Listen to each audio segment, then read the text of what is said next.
Hey, beautiful people. So this week, Donald Trump made a proclamation where he suspended temporary work visas. I'm talking H1B visas, H2Bs, the Ls and Js and all of that.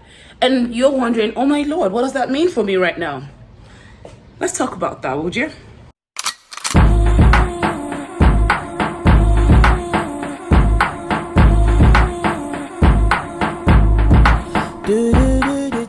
So recently, Donald Trump just made a proclamation where he suspended H1B visas and other type of temporary immigrant work visas. And a lot of people have been left confused with what to do now and are thinking, what does that mean for me? So if you're watching this video, you're probably one of those people and you're wondering what happens now after graduation, or now that I probably already looking to work for that amazing company and now I can't get my H1B visa. Stay tuned. Let's talk about opportunities. So according to Donald Trump, you are fortunately a risk to the United States labor market. The proclamation came about because the administration, the United States administration, said that due to the COVID-19 situation and pandemic, a lot of jobs have been taken away from U.S. citizens and U.S. natives and being given to immigrant workers. I just think it's sad. If you're wondering though, if you're watching this video, you're wondering what is an H1B visa? An H1B visa is a type of U.S. visa that actually lets skilled immigrants in specialty fields gain some temporary work experience in the United States.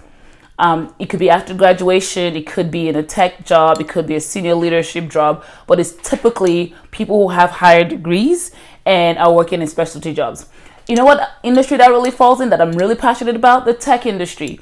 A lot of tech jobs have been affected by this new proclamation and will be affected. A lot? Yeah, let's talk about numbers. So the first thing the Donald Trump administration said is that about 17 million jobs have been lost in the United States to H1B holders, and upwards of 22 something million jobs have been lost to people H2B visas. However, what they're not taking into account is in this year alone, there's going to be 500,000 plus jobs that are not going to be taking advantage of or are going to be left open because of the suspension that has been placed on H1B visas.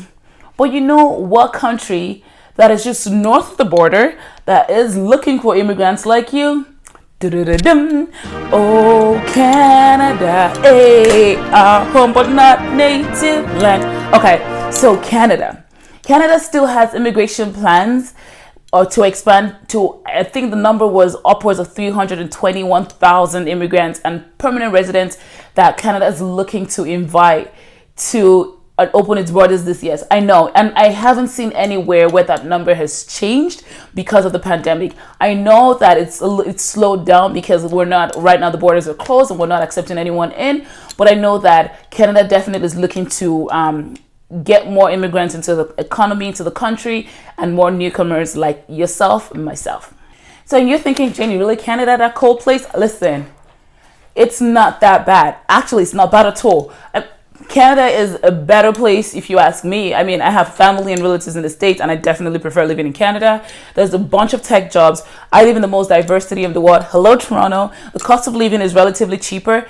Tech companies that are typically exist right now in the United States also exist here in Canada and are probably looking to hire you. Matter of fact, Shopify and a couple other tech companies, I forget the name, Skyflow, some AI companies who also have a presence in Canada have immediately put out statements to say that they will poach those newcomers who are highly skilled, who have degrees, and hire them to work from the Canadian office or work remotely because they're not trying to miss out on this talent that the US government is going to deny themselves from.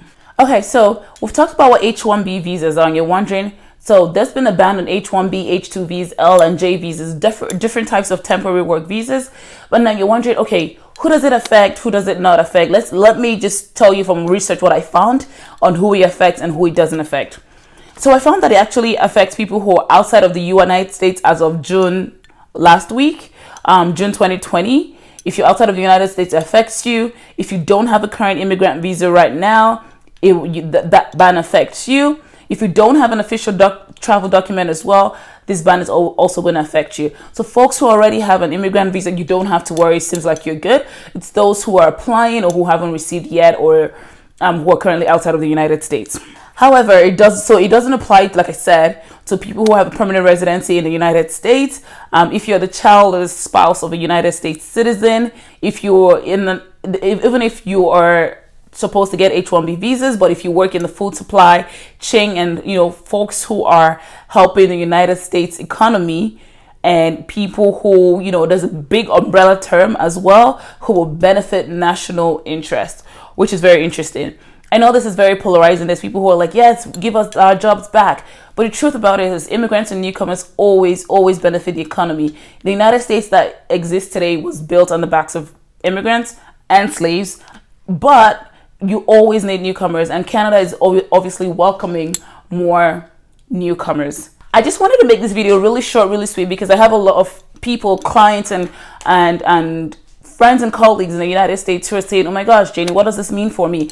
It means a couple of things. You have different options. Like, you don't have to return to your home country, wherever that is. You could also look to apply to Canada, look to study here, because I know that people who have been granted study permit for this year and cannot even make it to Canada, Canada has said you can start taking your classes remote, and that would also contribute to the period of study that you're required to get your postgraduate work permit here in Canada. So you can come study here, you can apply for permanent residency, and you can also apply to work in companies here in Canada.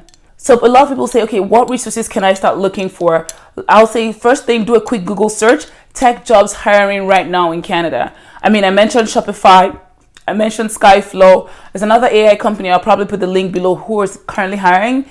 And there's a chart on you can Google companies who typically issue H1B visas, because I'm sure internally they're also thinking about how do we continue to scale out the way we could if we cannot hire the people we before now could easily hire. So they're probably going to find innovative ways to make sure they still keep you as their employee or actually hire you going forward. I've talked about the Canadian PR residency. I've talked about how to apply to study in Canada. If you need any further help, I'm putting a link below. You can reach out to me, contact me. I really want to just keep this short and sweet. If you're feeling really confused, I hope you power through. These two shall pass. I don't know what the United States is thinking, but Canada is definitely welcome to having you as of the date I made this video. So take it easy, take a deep breath. I don't know if this was helpful, but I really hope it was. If it was, please give it a thumbs up and subscribe. And on this channel, I talk about immigration to Canada, life as a newcomer, acing your career goals, and just being the awesome you were made to be as a newcomer, and letting you know that underrepresented actually just means underestimated. See you on the next video. Take care. Bye.